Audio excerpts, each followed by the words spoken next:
గొడ్డల party కుట్రలు చేస్తోందని CM Chandrababu మండిపడ్డారు. విజయవాడ సాయికృష్ణ కేసులోకి డిప్యూటీ సీఎం పవన్ ను లాగి రాజకీయ లబ్ధి పొందాలని చూస్తున్నారని ఆరోపించారు. గొడ్డలి పార్టీ రాత్రింబగళ్ళు కుట్రలు ఆలోచిస్తున్నారు.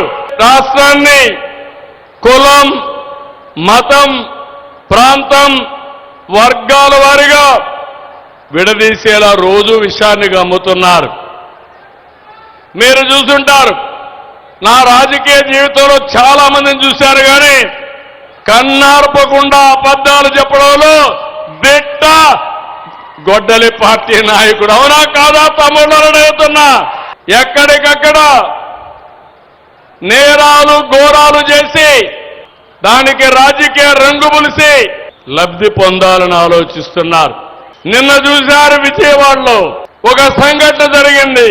అక్కడుండే సిఐ కాపుని, బాధితుడు కాపుని, దానికి కూడా రాజకీయ రంగు పులివి కులాన్ని అంటగట్టి పవన్ కళ్యాణ్ పైన ఇష్టానుసారంగా నోరు బారేసుకునే పరిస్థితికి వచ్చారు. అదే నేను చెప్పాను, ఖబర్దార్ జాగ్రత్తగా ఉండండి.